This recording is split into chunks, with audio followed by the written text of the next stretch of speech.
Bien, Salmo 48 entonces. Y hoy día vamos a analizar este salmo que como decía al inicio, es un salmo hermoso. Es un salmo que hasta antes de que lo pudiese, o sea, lo había leído varias veces, pero es distinto a leerlo que estudiarlo. Porque al estudiarlo uno empieza a escarbar un poquitito más y encuentra cosas que son súper ricas y que a uno le quedan. De hecho, espero que al término de este mensaje, estudio, le diría yo más que mensaje, usted pueda entender más este salmo y valorar lo que está diciendo ahí este salmo. Y este salmo se caracteriza porque habla acerca de la grandeza de nuestro Dios, de la majestad de nuestro Dios, habla de que Dios es una fortaleza, que es nuestra protección, ¿no es cierto? El Salmo 48 ya lo cantamos. Así que le voy a pedir que vayamos ahí. Salmo 48, dice así el Salmo 48, dice, eh, hermosura y gloria de Sion, no sé cómo dirá ahí su Biblia en el título, pero dice, Salmo de los hijos de Coré, grande es Jehová y digno de ser en gran manera alabado. En la ciudad de nuestro Dios, en su monte santo, hermosa provincia, el gozo de toda la tierra, es el monte de Sion, a los lados del norte, la ciudad del gran rey. En sus palacios Dios es conocido por refugio, porque aquí los reyes de la tierra se reunieron, pasaron todos, y viéndola a ellos así, se maravillaron, se turbaron, se apresuraron a huir. Les tomó allí temblor, dolor como de mujer que da a luz. Con viento solano quiebras tú las naves de Tarsis, como lo oímos, así lo hemos visto. En la ciudad de Jehová de los ejércitos, en la ciudad de nuestro Dios, la afirmará Dios para siempre. Nos acordamos de tu misericordia, oh Dios, en medio de tu templo, conforme a tu nombre, oh Dios, así es tu loor hasta los fines de la tierra. De justicia está llena tu diestra. Se alegrará el monte de Sión, se gozarán las hijas de Judá por tus juicios. Andad alrededor de Sión y rodeadla, contad sus torres, considerad atentamente su antemuro, mirad sus palacios, para que lo contéis a la generación venidera. Porque este Dios es Dios nuestro eternamente y para siempre. Él nos guiará aún más allá de la muerte. Amén. Este es un salmo hermoso, como dije anteriormente, y al inicio de este salmo dice cántico, salmo de los hijos de Coré. Entonces, vemos que este salmo se atribuye la autoría a los hijos de Coré, ¿cierto? Ahora, ¿quién era Coré? El hermano Ángel, cuando empezamos, creo que fue el primer salmo escrito de los de Coré que estudiamos, lo enseñó nuestro hermano Ángel, y él nos comentaba que Coré era un levita, ¿no es cierto? Que por lo que más recordamos a Coré es porque él se rebeló contra la autoridad que Dios había puesto en el pueblo de Israel, ¿no es cierto? Se rebeló contra Aarón, se rebeló contra Moisés. Y en definitiva, cuando hizo eso, se rebeló contra Dios, porque Dios había puesto a Aarón y Moisés. Entonces se estaba rebelando contra Dios, y como consecuencia de eso, Dios lo castigó, ¿no es cierto? Dice en el relato bíblico que se abrió la tierra, y Coré y los que estaban con él fueron tragados, ¿no es cierto?, por la tierra se cerró en su lugar y fueron llevados vivos al Seol, dice. Pero como este salmo dice que es de los hijos de Coré, y Coré había muerto, ¿no es cierto?, se atribuye que son los descendientes de Coré los que escribieron este salmo. Y como dije anteriormente, como Coré era un levita, los hijos de Coré también venían de la línea de los levitas, ¿no es cierto?, eran de la tribu sacerdotal. Y vimos en aquel momento, cuando el hermano Ángel hizo ese resumen acerca de Coré, de que los hijos de Coré tenían diferentes funciones al interior del templo de Jerusalén. Y una de ellas era que eran los guardas de las puertas, ¿no es cierto? Otra de ellas es que estaban encargados de los utensilios que se utilizaban al interior del templo para realizar el servicio al interior del templo. Pero ahora vamos a ver algo adicional. Vamos a ver otra función que cumplían los coreitas al interior del templo, y es que ellos muy probablemente, los hijos de Coré, se encargaban del culto al interior del templo de Dios. Se encargaban de la alabanza, de los cantos y de la adoración, de la música en general. Acompáñenme por favor a Éxodo capítulo 6. Éxodo 6, versículo 16. Fíjense lo que dice, estos son los nombres de los hijos de Leví, levitas, ¿no es cierto? Por sus linajes, dice, Gersón, Coat y Merari. Y los años de vida de Leví fueron 137 años. Entonces ahí vemos a Leví y a sus hijos, ¿no es cierto? Gersón, Coat y Merari. Nos vamos a enfocar en Coat, versículo 18, fíjese. Y los hijos de Coat, Amram, Izhar, Hebrón y Uziel. Y los años de vida de Coat fueron 133 años. Acá, de los hijos de Coat, nos vamos a enfocar solamente en Amram e Izhar. Versículo 20 dice, y Amram tomó por mujer a Jocabed su tía, la cual dio a luz a Aarón y a Moisés. Y los años de la vida de Amram fueron 137 años. Y los hijos de Izhar, Coré, Nefec y Sim. O sea, acá vemos al tiro que apareció Coré, ¿no es cierto?, como hijo de Izhar, Izhar, hijo de Coat, y Coat, hijo de Leví. Versículo 24 dice, los hijos de Coré, Asir, Elcana y Abiasaf. Esas son las familias de los coreitas. Estos hijos de Coré, Asir, Elcana y Abiasaf, serían, de ahí vendría la línea de los descendientes que habían escrito el Salmo 48, ¿no es cierto? Pero otra cosa que me llamó la atención, aparte de que los coreitas eran levitas, es que tenían un parentesco con Aarón y con Moisés. Serían como primos de segundo grado. No sé si logró notarlo ahí en los versículos que leímos. Primera de Crónicas 6.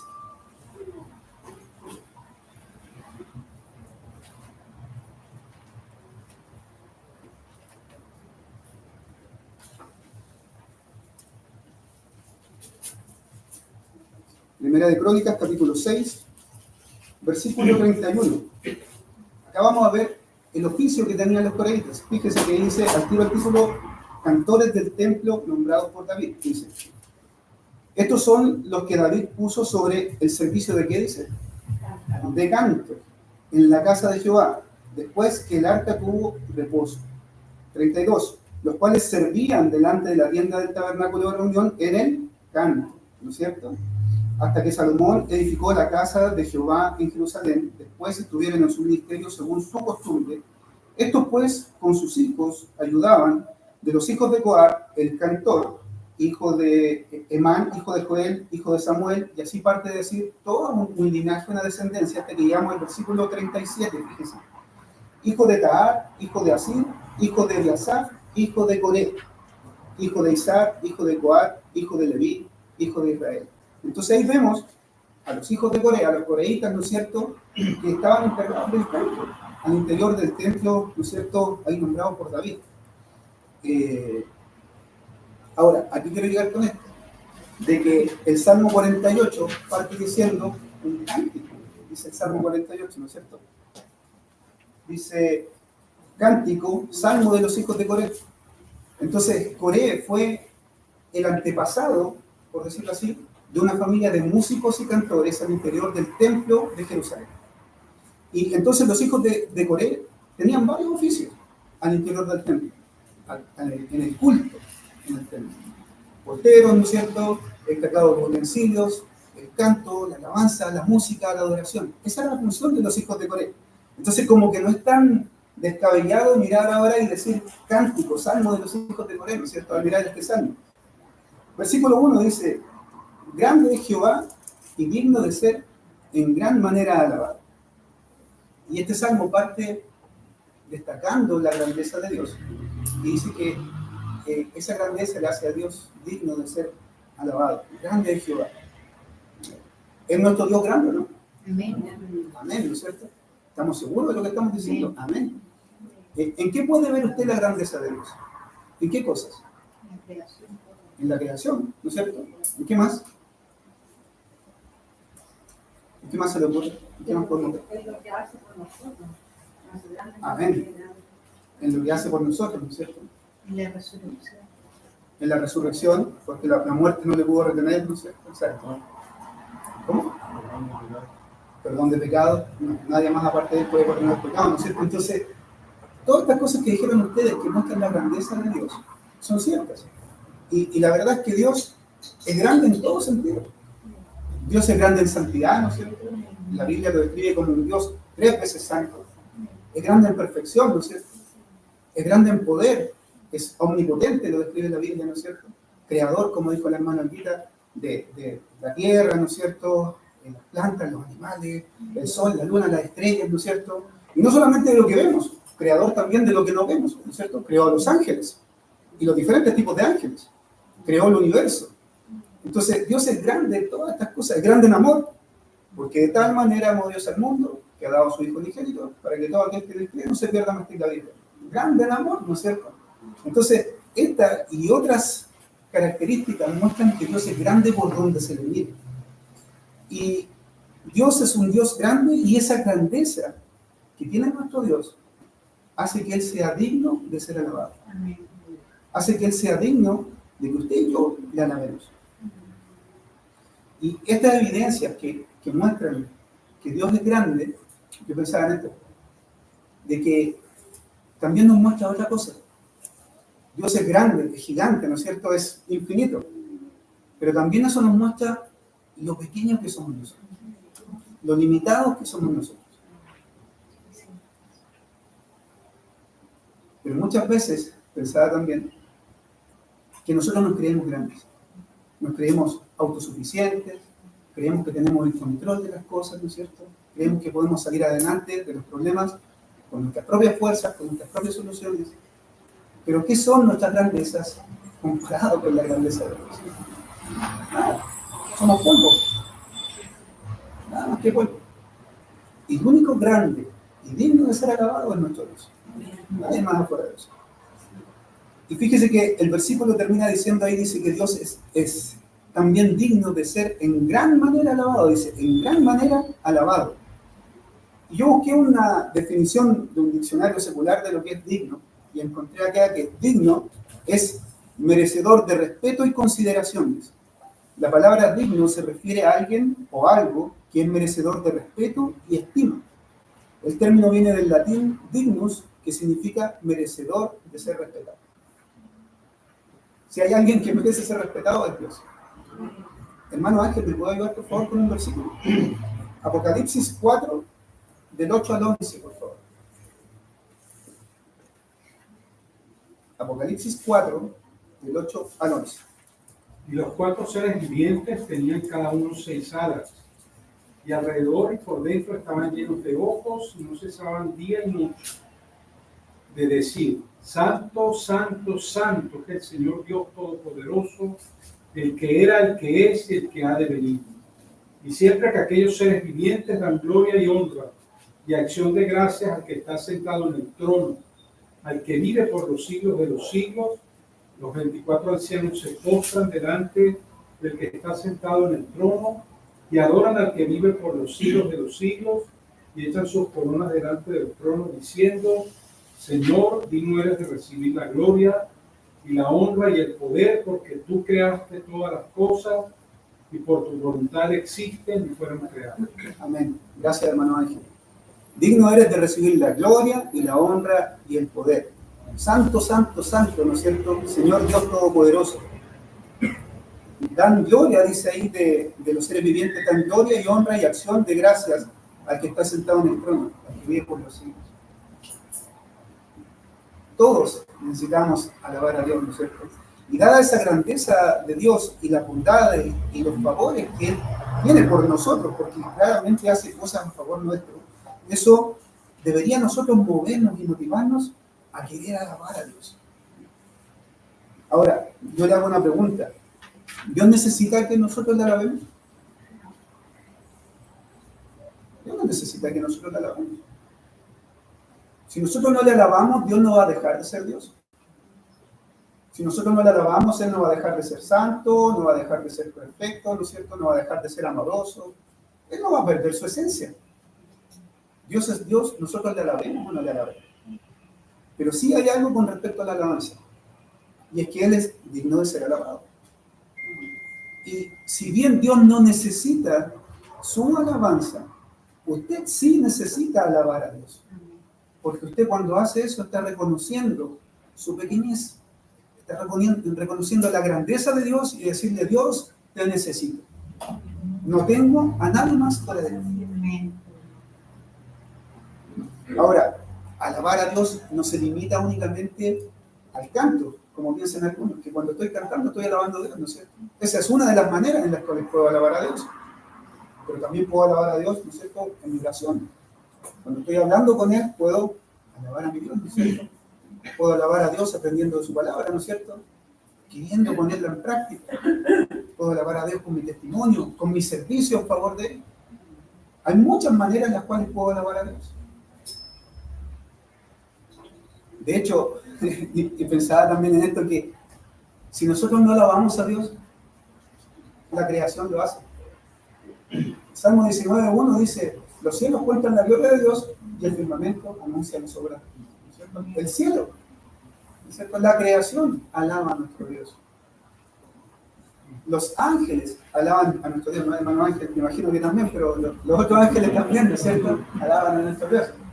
¿Se recuerda usted cuando nació nuestro Señor Jesucristo? Y dice que habían pastores en aquella región y llegó un ángel, ¿no es cierto?, al fondo de los pastores y le dijo que había nacido el Cristo, ¿no es cierto?, el Mesías, y les dio las indicaciones donde ellos tenían que ir.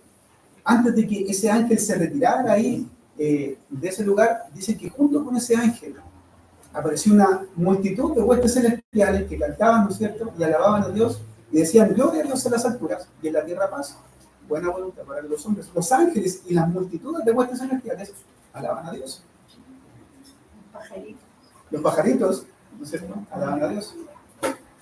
Y si la creación alaba a Dios, los ángeles alaban a Dios, usted y yo un día cuando estemos en el cielo, ¿qué cree que vamos a hacer? ¿Vamos a alabar a Dios? Porque Él es digno de ser alabado. Hermano Olguita, ¿me ayuda con un versículo? Apocalipsis 5, del 11 al 14. Apocalipsis 5, del 11 al 14.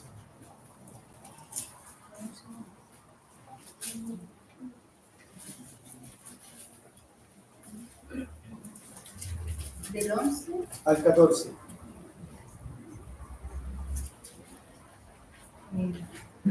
Y miré y oí la voz de muchos ángeles alrededor del trono, y de los seres vivientes, y de los ancianos, y su número era millones de millones, que decían a gran voz: el cordero que fue inmolado es digno de tomar poder, la riqueza, la sabiduría, la fortaleza, la honra, la gloria y la alabanza. Y a todo lo creado que está en el cielo y sobre la tierra, y debajo de la tierra, y en el mar, y a todas las cosas que en ellos hay. Puede decir al que estaba sentado en el trono y al Cordero: sea la alabanza, la honra, la gloria y el poder por los siglos de los siglos. Los cuatro vivientes decían: amén. Y los 24 ancianos se postraron sobre sus rostros y adoraron al que vive por los siglos de los siglos. Amén. Y adoraron al que vive por los siglos de los siglos. ¿No es cierto? Qué hermosos estos pasajes. Al que está sentado en el trono y al Cordero sea alabanza, honra, gloria y poder por la eternidad. Amén. Es maravilloso este versículo. Vamos a seguir avanzando en honor al tiempo. En el versículo 1, ahí en la parte B, también quisiera aclarar esto, porque dice: en la ciudad de nuestro Dios, en su monte santo. ¿Cuál es la ciudad de nuestro Dios?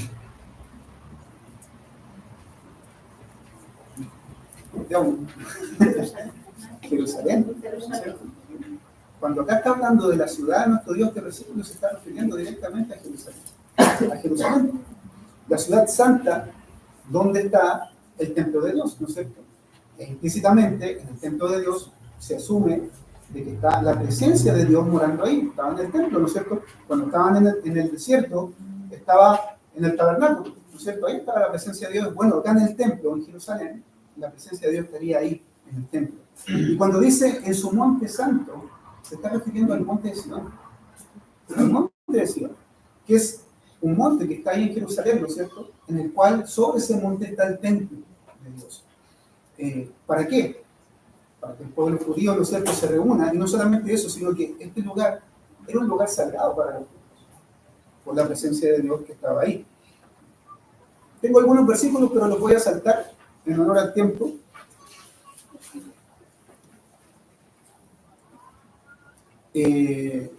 Versículo 2 dice: hermosa provincia, el gozo de toda la tierra, es el monte de Sión, a los lados del norte, la ciudad del gran rey. Y ahora el salmista lo que está haciendo es que él está alabando a Sión, está alabando a Jerusalén, ¿no es cierto? La ciudad del gran rey, dice. Ahora, yo le pregunto, ¿qué cree usted que es lo que hace hermoso Jerusalén? ¿Serán sus paisajes? ¿Será el río Jordán? ¿Será su gente?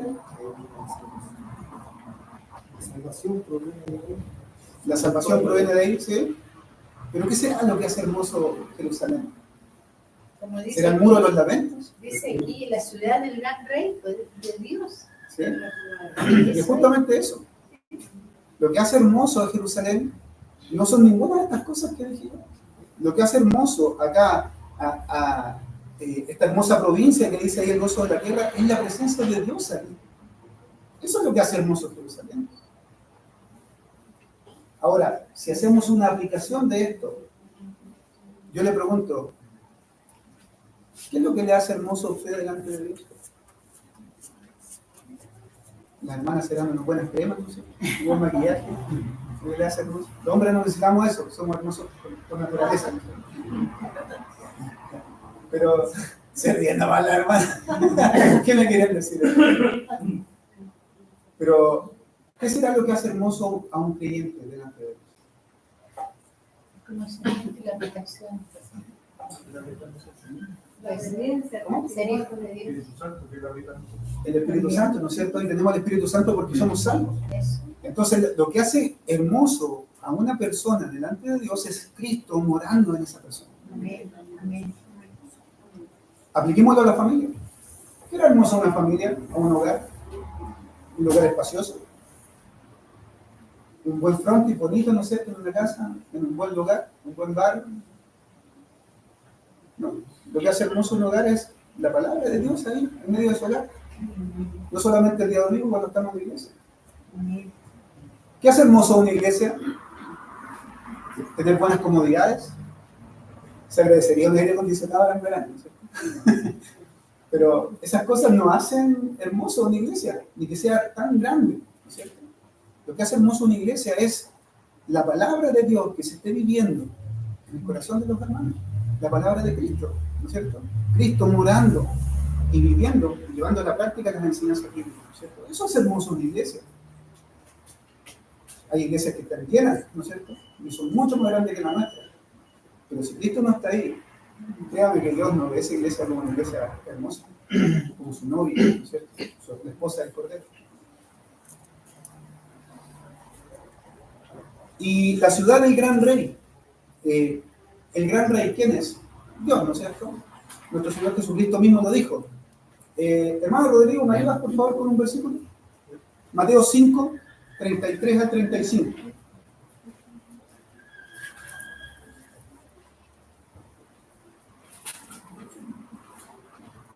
Mateo 5, 33 al 35.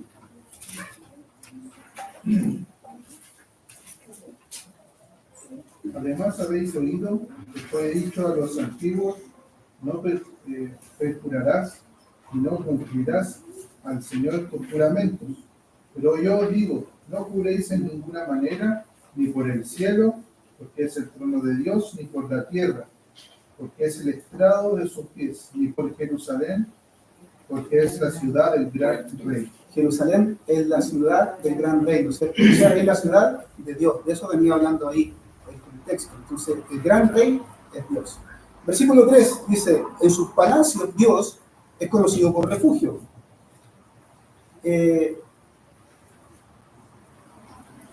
Podríamos decir que esta grandeza de Dios, que veníamos viendo en los versículos anteriores, no se queda solo ahí, sino que esta grandeza de Dios, Dios se hace conocido en sus palacios como refugio, dice acá el versículo. Y esto lo podemos ver como refugio de Dios, ¿no es cierto?, para el pueblo de Israel, lo podemos ver en la historia, en la misma historia bíblica, ¿no es cierto? O sea, si nosotros retrocedemos al Éxodo, por ejemplo, donde Israel estaba cautivo de los egipcios, ¿no es cierto?, y vemos cómo Dios, con mano poderosa, con las 10 plagas, ¿no es cierto?, cómo Dios fue un refugio para ellos en el desierto. Cuando pensaron que iban a morir de sed, ¿no es cierto? Dios les dio agua de la peña. Cuando pensaron que iban a morir de hambre, también les dio pancito y carnecita, ¿no es cierto? Y cuando entraron a la tierra prometida, Dios les ayudó a conquistar a las naciones enemigas, ¿no es cierto? Entonces Dios lo podemos ver como un refugio para su pueblo. Y hoy día es lo mismo.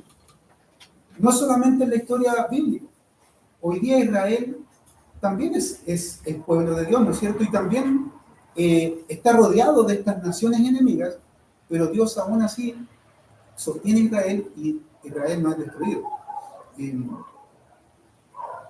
Dios es un seguro protector para el pueblo. Seguridad. Les da seguridad, exactamente. Y tanto la nación de Israel como nosotros mismos tenemos ese refugio en Dios. Podemos acudir a ese refugio seguro que es Dios. Versículo 4. Y aquí en el versículo 4, antes de leerlo, quiero mencionar algo. El escritor del Salmo venía hablando de la grandeza de Dios, que Dios era un refugio, que necesitaba el digno de ser alabado, ¿no es cierto? Habló de Jerusalén. Pero ahora el escritor del Salmo, del versículo 4 al versículo 7, va a hacer un cambio. Va a seguir hablando en ese mismo contexto de lo que venía mencionando, pero ahora va a enfocar sus palabras a los enemigos de Dios. Fíjese el versículo 4 en adelante, dice: porque he aquí los reyes de la tierra se reunieron, pasaron todos, y viéndola a ellos así, se maravillaron, se turbaron, se apresuraron a huir. Les tomó allí temblor, dolor como de mujer que da a luz. Con viento solano quiebras tú las naves de Tarsis. Y en estos versículos se da a entender que estos reyes de la tierra se confabularon, ¿no es cierto? Se pusieron de acuerdo y fueron contra el monte de Sión, fueron contra Jerusalén, pero ellos fueron derrotados por Dios.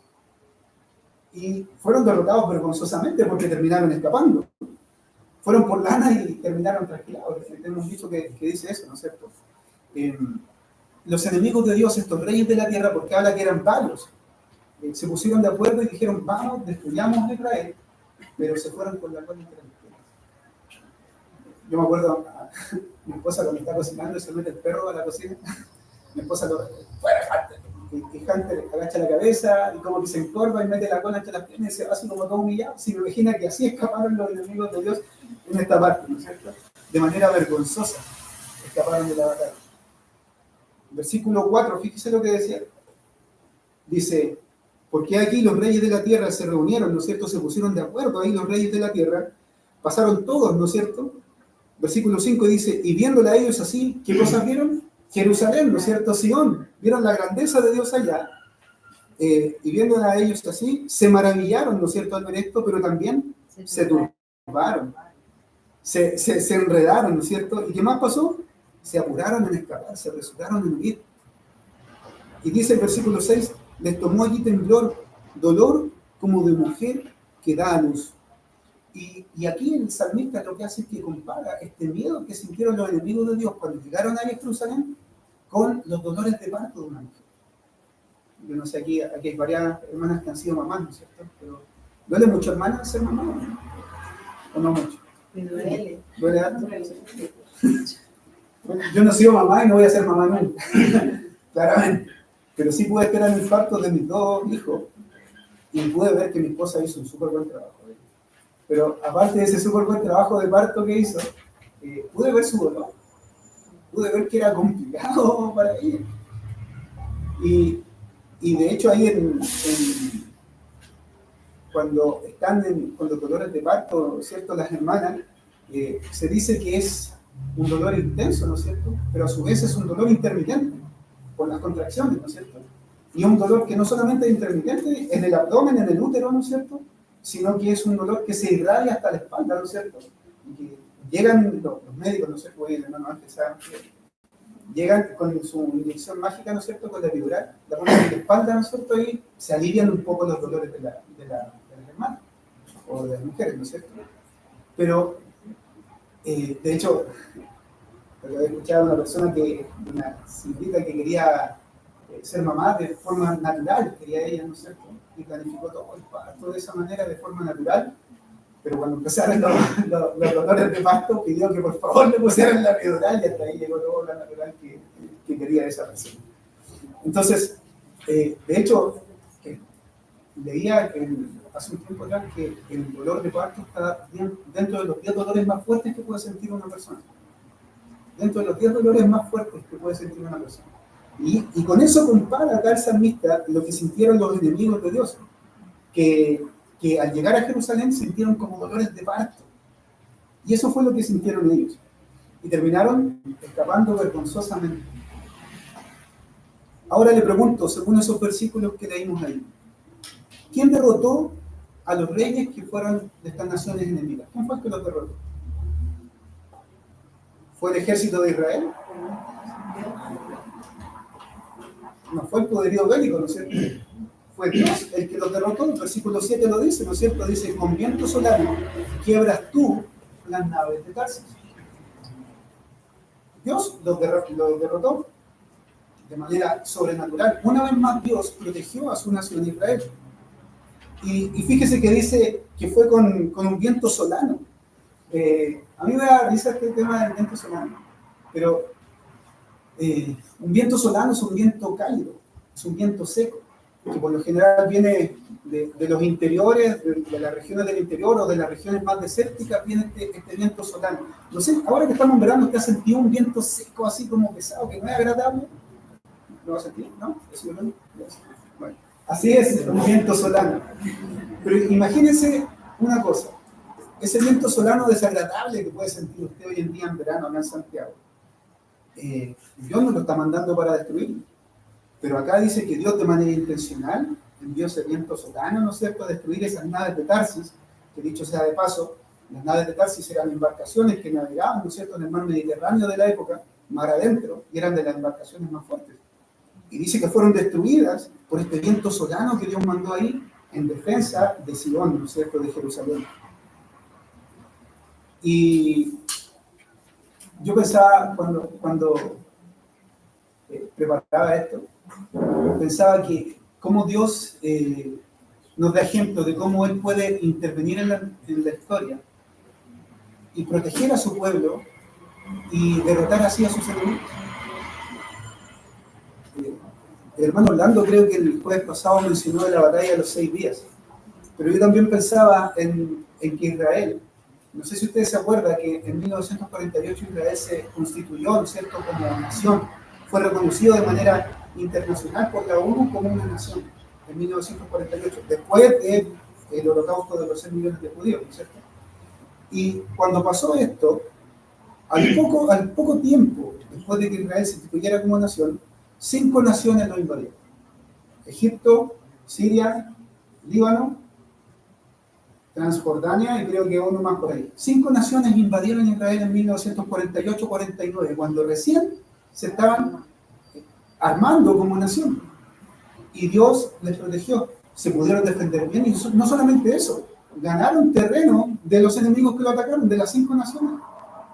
Si usted no ve ahí a Dios obrando, hoy en día, porque con el pueblo de Israel, yo no sé dónde lo conozco. Pero Dios protege a Israel. Y eso es así y va a ser así siempre, porque es una nación escogida. Versículo 8 dice, como este versículo también me encanta, dice, como lo oímos, así lo hemos visto. En la ciudad de Jehová de los ejércitos, en la ciudad de nuestro Dios, la afirmará Dios para siempre. Para entender mejor este versículo, yo lo busqué en la Nueva Versión Internacional. Dice así: tal como lo habíamos oído, ahora lo hemos visto. En la ciudad del Señor Todopoderoso, en la ciudad de nuestro Dios, Dios la hace permanecer firme para siempre. Y acá el salmista dice que ellos lo habían escuchado acerca de estas maravillas y de las promesas, acerca de la protección de Dios por su pueblo Israel. Ahora, ¿dónde ellos habían escuchado esto? ¿De dónde venían escuchando esto? ¿Se acuerda usted que cuando Moisés lideró, ¿no es cierto?, la salida, el éxodo, la liberación de los egipcios y todo lo que vimos antes, cómo Dios les ayudó en el desierto y cómo Dios les ayudó en la tierra prometida? Dios le había dado una instrucción ahí a Moisés y y le había dicho que, no sé si se acuerda usted ese versículo que dice que estas palabras que te mando yo ahora, las dirás, ¿no es cierto? Las transmitirás a tus hijos y a los hijos de tus hijos, ¿no es cierto? O sea, de generación en generación. Eso se lo había dicho Dios a Moisés en el Éxodo. Ahora estamos parados en los coreitas, ¿no es cierto? Y si bien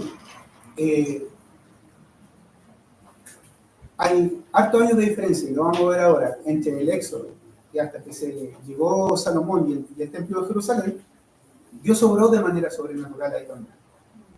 Y lo que dice acá este versículo es que lo que ellos antes habían escuchado, ahora lo estaban viendo con sus propios ojos.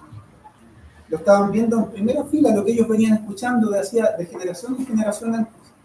Y si bien nosotros no tenemos la fecha exacta de este Salmo 48, sí sabemos que lo escribieron los hijos de Coré. Y sí sabemos que ellos ministraban en el Templo de Jerusalén, ¿no es cierto?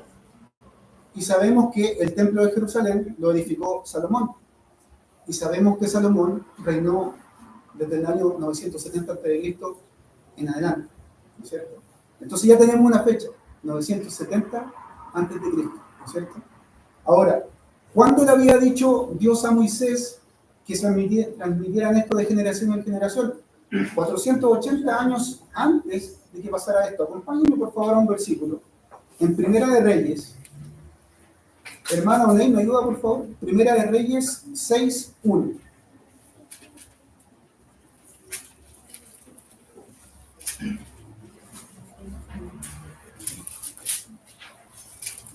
En el año 480, después que los hijos de Israel salieron de Egipto, el cuarto año del principio del reino de Salomón sobre Israel, en el mes de Sif, que es el mes segundo, comenzó él a edificar la casa de Jehová. Amén. Gracias, hermano Oney. En el año 480, o sea, ellos, se puede decir que estaban viendo con sus propios ojos algo que llevaba transmitiéndose de generación en generación por casi 500 años. Por casi 500 años. Y esto no hace más que una cosa, hermano. Destacar y rescatar la fidelidad de Dios para con su pueblo. Pueden pasar muchos años. Habían pasado casi 500 años de generación en generación. Y ellos lo habían escuchado, ¿no es cierto?, de sus antepasados. Bueno, ahora dice el Salmo ahí en el versículo 8, como lo oímos, ahora sí lo estamos viendo, 500 años después. Y Dios les cumplió a los coreitas su fidelidad, ¿no es cierto? Por su fidelidad les cumplió el poder ver esto. Y Dios le cumplió a los patriarcas. Dios le cumplió a Abraham, ¿no es cierto? Cuando le dijo, haré una gran nación de ti, que serán como las estrellas del cielo, como la arena del mar, ¿no es cierto? Incontables. Bueno, así va a ser tu descendencia. Y le cumplió a Abraham. Dios cumple sus promesas. Y no solamente le cumplió a Abraham, sino que también se la cumplió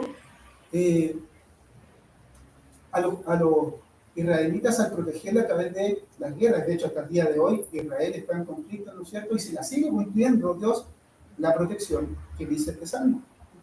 Y no la cumplió a nosotros, ¿verdad? ¿Se acuerda del protoevangelio ahí en Génesis? Cuando se dice que va a venir un Salvador. Bueno, nos cumplió a nosotros la promesa y vino Cristo, ¿no es cierto? Hace 2000 años atrás. Y también nuestro Señor Jesucristo se fue y dijo que iba a volver por su iglesia.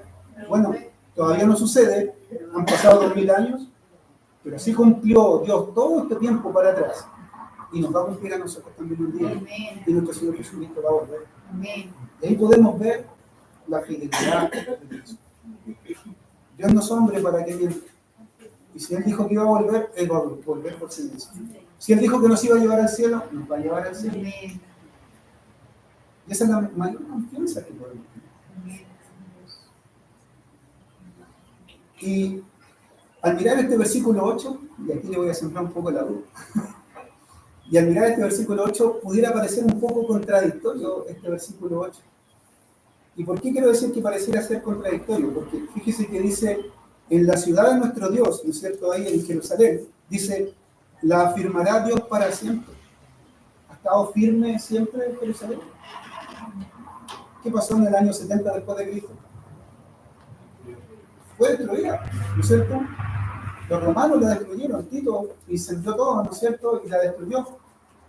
¿Qué pasó acá? ¿No se cumplió esto entonces la firmará Dios para siempre? Como acá esa lucha te pasa. Pero, ¿a qué creen? ¿Cómo? Todavía existe. Pero la firmará Dios para siempre, hay que verlo con una mirada un poco especial. Porque nosotros tenemos que mirar este versículo con una mirada escatológica, como un suceso futuro. Porque ahí nos vamos a dar cuenta de que este versículo está apuntando a la nueva Jerusalén. De eso es lo que está hablando. Y esa es la ciudad que Dios va a firmar para siempre. Acompáñenme a Apocalipsis 21, por favor. Hermano Orlando, ¿me puede ayudar con Apocalipsis 21, del 1 al 5? Vi un cielo nuevo y una tierra nueva, porque el primer cielo y la primera tierra pasaron, y el mar ya no existía más.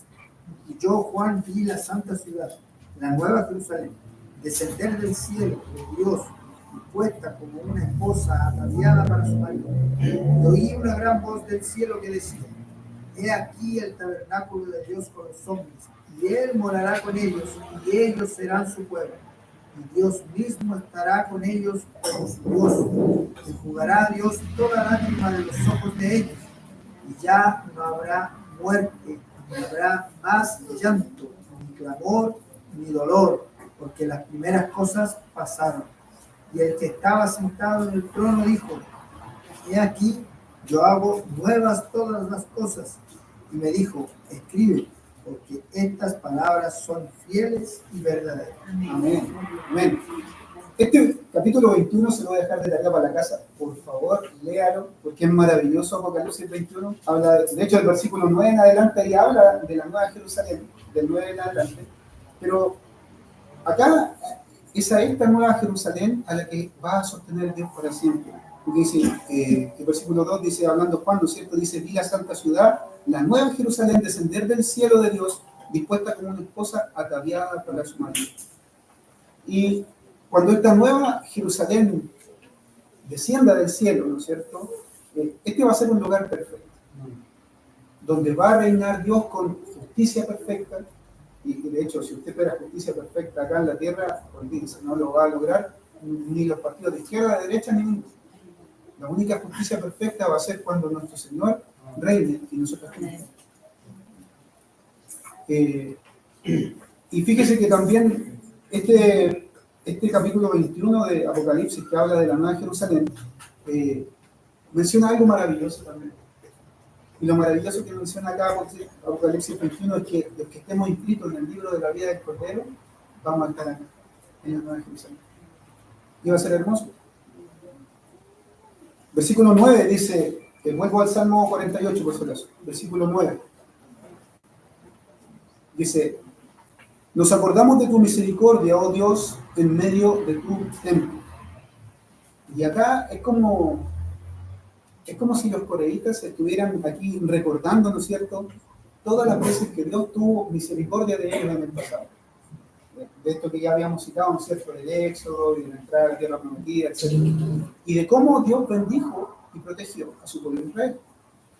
Y yo pensaba en esto, en recordar la misericordia de Dios debería ser algo más patente del día a día en nosotros. Porque muchas veces nos falta a nosotros esto, recordar la misericordia que Dios ha tenido con nosotros. Nos enfocamos más en el pedir, en lo que necesito, en lo que quiero tener, más que enfocarme en lo que Dios ya me ha dado o en lo que tengo. Y muchas veces nos falta agradecer eso. Recordar, dice ahí, nos acordamos de tu misericordia. Y deberíamos recordar más la misericordia de Dios. Yo estoy seguro que si le pregunto a usted en qué cosas Dios ha sido bueno con usted, y usted puede ver la mano de Dios obrando en su vida, y en qué Dios ha sido misericordioso con usted, yo estoy seguro que todos ustedes me podrían decir: Dios es bueno con nosotros. El tema es que muchas veces no lo valoramos porque son cosas cotidianas. Y como las tenemos al alcance de la mano, no las reconocemos y no las valoramos. Pero Dios es bueno todos los días con nosotros. Versículo 10 dice: conforme a tu nombre, oh Dios, así es tu loor hasta los fines de la tierra. De justicia está llena tu diestra. Se alegrará el monte de Sidón, se gozarán las hijas de Judá por tus juicios. Y acá, en el versículo 11, el versículo 10, nos está invitando a alabar a Dios. Y el versículo 11 es consecuencia del 10. Fíjese que el 11 dice que hay que alabar a Dios, dice el 11, que se gozarán las hijas de Judá, ¿sí? Por tus juicios, dice. Entonces, alabar a Dios va de la mano con el gozarse, con el regocijarse. Versículo 12 dice: andad alrededor de Sidón y rodeadla, contad sus torres, considerad atentamente su antemuro, mirad sus palacios, para que lo contéis a la generación venidera. Y estas palabras de andar alrededor de Sidón, rodearla, contar sus torres, ver su antemuro, revisar sus palacios, como que nos da la idea de que el salmista lo que quiere es que todos vean que después de un ejército invasor que llegó a Jerusalén, Jerusalén no tiene nada. Miren sus torres, miren su antemuro, miren los palacios, no hay nada. Dios nos ayudó. Es como eso lo que quiere transmitir acá el escritor del Salmo. Y la verdad es que es normal que después de un conflicto bélico, ¿cierto?, se quiera cuantificar los daños, o de un desastre natural. No sé si usted se recuerda para el terremoto del 2010, las autoridades que hicieron un catastro, ¿no es cierto?, de todas las ciudades afectadas, y ese catastro dijo que habían algunas casas y edificios, ¿no es cierto? De hecho, aquí en Maipú se demolió un edificio justamente por eso, porque es normal cuantificar los daños. En agosto del año pasado, no sé si se acuerda que hubo un temporal, un viento muy fuerte. ¿Qué hicieron las autoridades? ¿Qué? ¿Se asustó? Me asusté. Las autoridades hicieron un balance, ¿no es cierto? Y ese balance dijo que habían caído alrededor de 2.000 a 2.500 árboles en la región metropolitana. Muchos de esos árboles cayeron en la calle, cayeron en las casas, y otros cayeron en el tendido eléctrico, ¿no es cierto? Consecuencia, 640.000 familias sin luz. De aquí creo que hubo una familia que estuvo como una semana, 10 días sin luz, vieron con generadores. Bueno, pero eso es otra historia. Pero a lo que quiero llegar yo con esto, que es normal que después de que pase algo malo, se quiera hacer un balance, se quiera hacer, ¿no es cierto?, un catastro de la situación. Y eso es como lo que quieren hacer acá los correístas, como lo que quieren decir, es como, vayan, hagan el balance, hagan el catastro. Total, se van a encontrar con que está todo bien, bajas cero, ¿no es cierto? Y al ver cómo Dios les había protegido de manera milagrosa y de manera sobrenatural, volvemos al inicio, ¿verdad? Dios es digno de ser alabado. Y ellos deberían querer hacer eso, ¿no es cierto? Alabar a Dios por esa protección que les había dado. Y esto nos debe llevar a pensar a nosotros que cuando Dios nos saque airosos, nosotros de algún momento difícil, de algún momento complicado, ¿no es cierto?, que nosotros revisemos nuestro antemuro, revisemos nuestras torres, revisemos nuestro palacio, ¿no es cierto?, nuestro templo, nuestras fortalezas, simbólicamente hablando, pero que revisemos y veamos cómo Dios ha sido bueno con nosotros y alabemos a Dios y reconozcamos a Dios todo lo bueno que es con nosotros. Porque yo estoy seguro que usted pasa problemas. Nadie está aquí en la vida y no va a tener ningún, mentira. Todos pasamos algún tipo de problema, sea el que sea. Pero si estamos en Cristo, Dios nos va a ayudar a salir adelante. Yo, cuando habla de la paz, yo la doy no como el mundo la da, dice, la paz, ¿no es cierto? Él nos da paz. De hecho, hay un himno que a mí me encanta que habla un poco de esto, que dice: de paz y humildad, mi senda ya esté, o cubra en un mar de aflicción, ¿no es cierto? Cualquiera que sea mi senda diré, estoy bien con mi Dios. Amén. Eso es maravilloso. Dios tiene cuidado de nosotros, aun cuando a veces nosotros no lo merecemos, por su misericordia. Y luego de ver cómo Dios nos bendice y nos protege, como lo hizo aquí con Sion, ¿no es cierto?, nosotros deberíamos querer alabar a Dios por su protección. Versículo 13. Estamos en el 13, ¿verdad? 14. Pero en el 13, fíjese, el 13, la parte B dice: para que lo contéis a la generación venidera. Y esta parte es como, se me imagina que acá los hijos de Coré sabían que desde Moisés se venían transmitiendo de generación en generación, ¿no es cierto?, lo que Dios había hecho a favor de Israel. Y es como, ahora es como que los hijos de Coré les dijeran, miren, añadan, agreguen a todo lo que vienen contando de generación en generación, como Dios ha sido bueno con Israel, agreguen esto otro. Cuando Dios destruyó a los reyes de estas naciones enemigas, a estas embarcaciones, ¿no es cierto?, que venían de Tarsis, y las quebró con vientos sonanos. Agreguen esto también al repertorio. Se imagina que es como eso lo que viene diciendo, o lo que quiere decir acá el escritor del Salmo.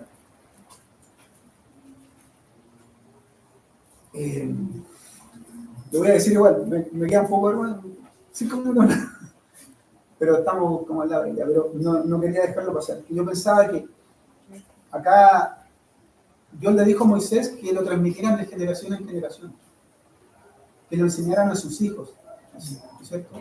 Y ahora los coreitas, hartos años más después, no se acaba la cuenta, pero los coreitas dijeron lo mismo, que lo transmitieran de generación en generación. Y yo pensaba en que Dios es bueno con usted, Dios es misericordioso con usted, se lo ha dicho a sus hijos, lo está transmitiendo a sus hijos.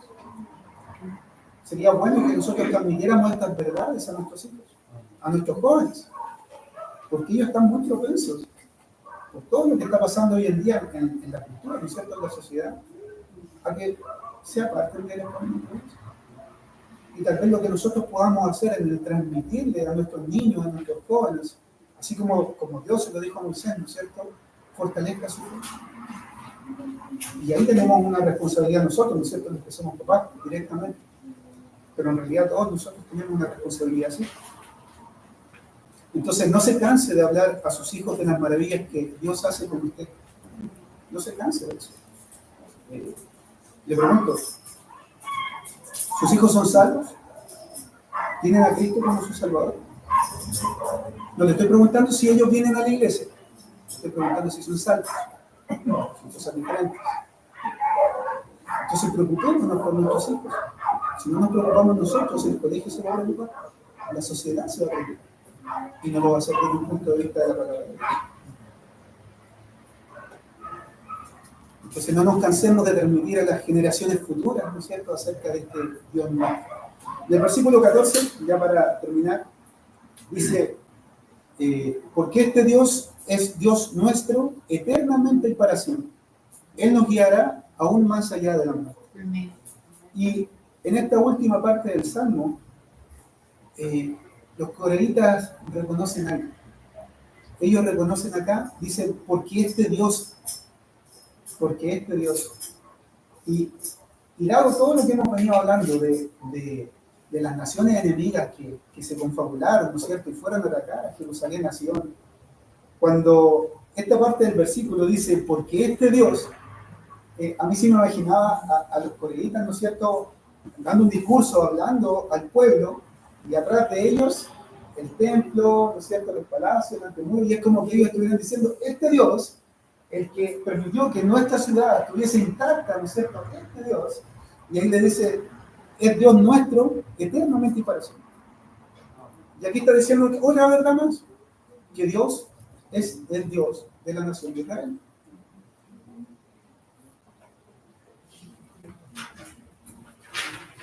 Y termina acá el Salmo diciendo que Dios va a guiar a su pueblo incluso más allá de la muerte. Y no es como muy normal en el Antiguo Testamento de que se hable acerca de la vida eterna, ¿no es cierto? Hay pocos pasajes que hablan de la vida eterna en el Antiguo Testamento. Es más común verlo en el Nuevo Testamento, que habla de la vida eterna. Pero tenemos esa seguridad, y los israelitas tienen esa seguridad. Y nosotros la tenemos hoy en día como iglesia, ¿no es cierto? Nosotros no somos israelitas ni judíos, pero la tenemos en Cristo. Porque Cristo es el camino, la verdad y la vida, ¿no es cierto? Nadie viene al Padre si no es por el Señor Jesucristo, ¿no es cierto? Entonces, Cristo es el único que nos puede llevar a esa vida eterna, nos puede llevar al cielo, ¿no es cierto? Y si usted no tiene fe en Cristo como su Salvador, usted también es eterno, pero es eterno para continuar. condenación, ¿cierto? Va a estar con Satanás, con sus demonios, en el lago de fuego.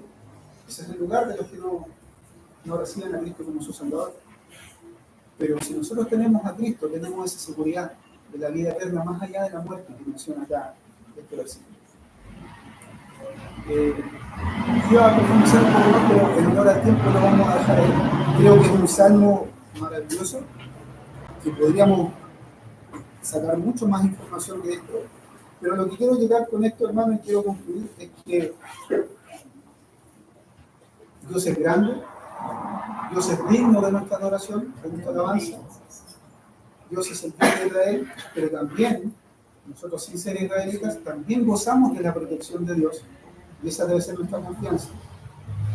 Y que independientemente de las cosas que podamos vivir, por muy desdichadas que sean, tenemos a Dios como refugio. Y Él nos va a cuidar y nos va a guiar. No solamente, esto no solamente es una guía acá en la tierra. Cristo nos va a guiar incluso más allá de la muerte. Él es la puerta para entrar al cielo. Las personas inconversas no creen en Él. Y dicen, después de esta vida mayor, vayamos, pasemos la vida en carretera, ¿no es cierto? Pero nosotros sabemos que no es así. La palabra de Dios es verdadera. Ha cumplido al pueblo de Israel en diferentes ocasiones. Y lo pudimos ver hoy día, ¿no es cierto? Y nos va a cumplir ahora a nosotros. Y esa, dice la palabra de Dios que sin fe es imposible agradarnos. Y tenemos que tener fe en lo que este libro nos dice. Que el Señor les bendiga, hermanos. Oremos por atrás. Padre amado, le damos las gracias porque usted es bueno. Gracias, Señor, porque pudimos hoy analizar, Señor, este salmo, Señor, un salmo que nos anima, que fortalece nuestra fe, Señor, para poder confiar y depender más de usted y ver cómo usted ha cumplido sus promesas siempre, Señor, y sabemos que las va a seguir cumpliendo, Señor. Y ahora quisiéramos dar las gracias, Señor, porque usted es bueno, porque es un Dios misericordioso, Señor, que muestra su amor para con nosotros siempre, Señor. Y lo podemos ver, Señor, en cosas tan pequeñas o tan cotidianas, Señor, como el alimento diario, la vestimenta y muchas otras cosas más, Señor, que no reconocemos, que no agradecemos, Señor, por el hecho de ser cotidianas, pero sabemos que todo proviene de sus manos. Gracias, Señor, por ser nuestro Dios y porque confiamos, Señor, en que un día vamos a estar en el cielo con usted. Gracias, Padre, por todo. Alabo su nombre, pido sus bendiciones para mí, para mis hermanos, para esta iglesia, y que usted nos guíe, Señor, en el día de hoy. Se lo pido, por favor, en el nombre de Cristo Jesús. Amén.